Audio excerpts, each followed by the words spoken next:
बहुत ही मज़ेदार, बहुत ही लज़ीज़ चना पुलाव डिफरेंट तरीके से मैं आप लोगों से शेयर करने लगी हूँ। ये देखें, इसमें मैंने वेजिटेबल्स का इस्तेमाल भी किया है और चना पुलाव जो है सेपरेट मैंने बनाया है और वेजिटेबल्स को सेपरेट मैंने तड़का लगाया है। तो आइए जी स्टार्ट करते हैं। इंशाल्लाह ताला आप लोगों को ये रेसिपी बहुत पसंद आएगी, उम्मीद करती हूँ। तो सबसे पहले मैंने क्या किया है, एक कढ़ाई ली है, इसके अंदर जो है मैंने तकरीबन 100 ग्राम के करीब कुकिंग ऑयल का इस्तेमाल किया है और इसमें 2 मीडियम साइज़ के चॉप किए हुए प्याज डाले हैं। प्याज आपने ज़्यादा डार्क ब्राउन नहीं करने, हल्के से सौते करने हैं। थोड़ा सा जैसे ही कलर इनके ऊपर गोल्डन सा आए तो आपने क्या करना है, खड़े मसाले इसमें हम लोग इस्तेमाल करेंगे।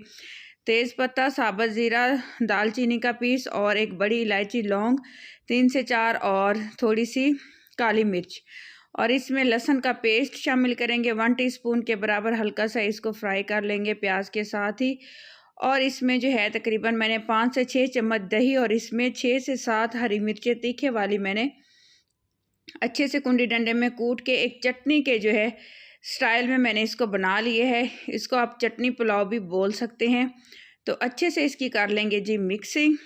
अच्छे से मिक्सिंग करेंगे और दही को अच्छी तरह से हमने जो है कुक होने देना है। इसी स्टेज पे जो है 1 से 1.5 मिनट के लिए दही को कुक करने के बाद हम इसमें एक टमाटर डालेंगे।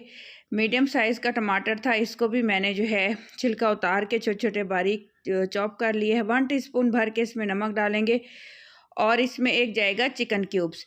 इसमें मैं बासमती चावल, हाफ़ केजी बासमती चावल मैंने भिगो के रखे हुए हैं और जो चने हैं वो तकरीबन आधा पाव के करीब मैंने बॉयल करके रखे हुए हैं। तो ये मैं क्वांटिटी आप लोगों को बता दी है मैंने। इसको हम दम लगा देंगे 2 से 3 मिनट का बारीक आंच पे। इधर से जब तक हम लोग 2 टीस्पून कुकिंग ऑयल डाल के एक मीडियम साइज़ का क्यूब्स कटिंग में हमने डाला है पोटैटो, एक शिमला मिर्च और थोड़ी सी जो है बंद गोभी और एक गाजर। इसको अलग से जो है फ्राई करने का मकसद ये है वेजिटेबल्स को, क्योंकि इनको हमने जो है इनका क्रंच ख़त्म हो जाता अगर हम इसको दही के साथ एक ही बर्तन में जो है हम कुक कर लेते। हल्का सा नमक डालेंगे और हल्की सी इसमें जाएगी काली मिर्च 2 चुटकी के बराबर। इनको हमने थोड़ा सा कुक कर लेना है और ये जाएगा इसमें चिली सॉस। अच्छे से इसको हमने फ्राई करना है। आपने इस बात का बड़ा ख्याल रखना है कि इनको आपने दम नहीं लगाना, हलवा टाइप नहीं बनाना। वेजिटेबल्स का क्रंच रहना चाहिए, खरी खरी होनी चाहिए। इसको हम लास्ट में जो है चना पुलाव में इस्तेमाल करेंगे। यहाँ से आइए जी चेक करते हैं कि हमारा दही वाला मसाला जो है चना पुलाव का किस तरह से कैसे रेडी हुआ है। ये देखिए टमाटर घुल चुके हैं, अच्छे से पक चुके हैं।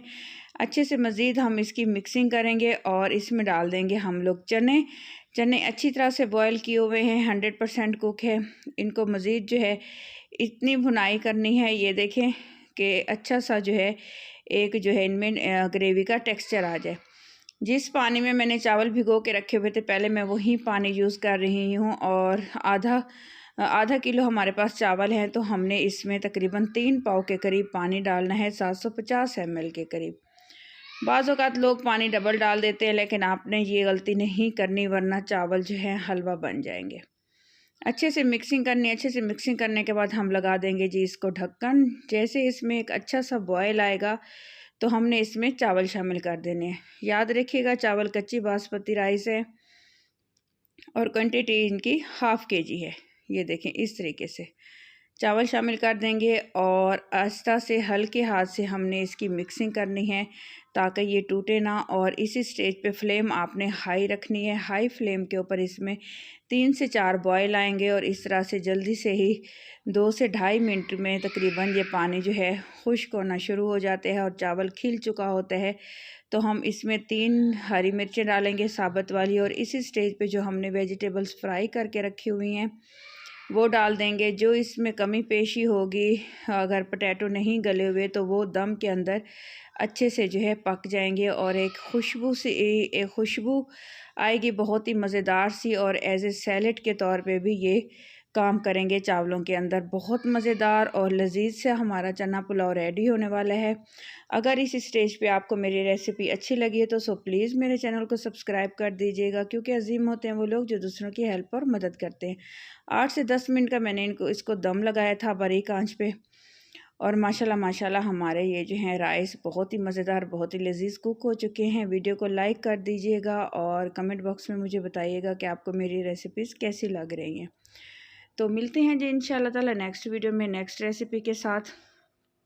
अल्लाह ताला आप लोगों को खुशियाँ दे और हमारी भी मेहनत रंग लाए। बहुत मेहनत लगती है और बहुत ही जो है दिल से मैं बनाती हूँ रेसिपी, ताकि आप लोगों से शेयर कर सकूँ और आप लोगों के लिए आसानी हो। और जब आप ट्राई करेंगे इंशाल्लाह ताला बहुत पसंद आएगी। अपना ख्याल रखिएगा। अल्लाह हाफिज़।